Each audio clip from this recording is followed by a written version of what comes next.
Has the humanoid alien queen finally made it to a screen? Is Wendy really the big dark figure the comic talk about? And is Alien Earth the one bringing that character in? Before I answer, or at least give you my take, let me breaking down the good, the bad from the episode 3 and 4 of this series. The good. I think this show really tried to give more depth to the alien world, adding details that made the story richer.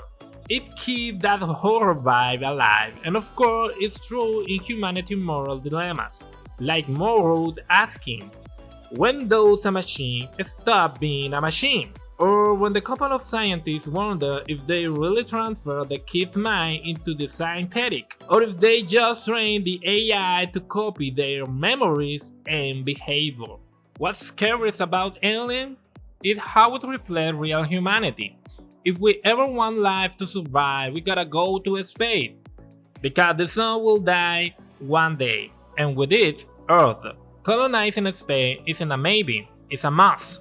And throwing monsters into the star like this, that's nightmare full. The series really remind me of that. The bad. Once again, the show unloyal dresses up. Like in episode 3, the alien doesn't eat Wendy or her brother, it just plays with them. Maybe it wanted a 2 for 1, I don't know. And Wendy, even before meeting the Xenomorph, she was already hearing them. If it had happened after the attack, that would make sense, but before all that, why was she chosen by them? What's up with that? I don't know. Also, I get that they want to give more depth to the synthetic, like Nitz thinking she's pregnant, or slightly being threatened by Morrow who wants an annex so bad he even blackmails him with his family. But honestly, the real focus should be the alien. That's what people care about. The synthetic storyline feels boring to me. I'd rather get more alien lore, no side plots about robots.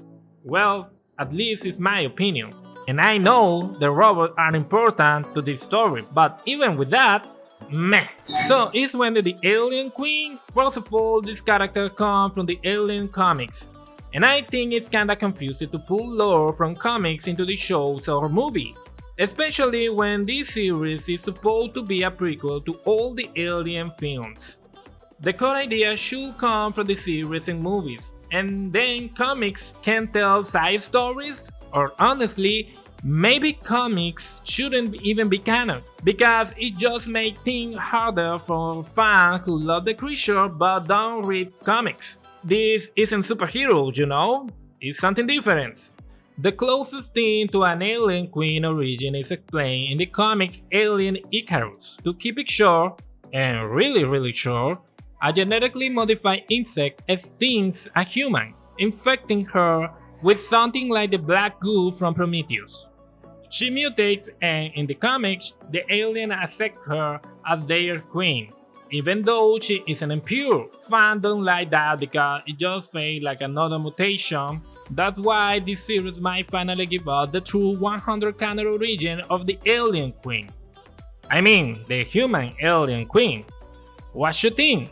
For me, like I said, the show broken logic killed a lot of the good stuff it had going. That's why I give it a 7 out of 10. I really hope they explain why Wendy can't talk to the aliens, and that I don't have to read a comic just to get it.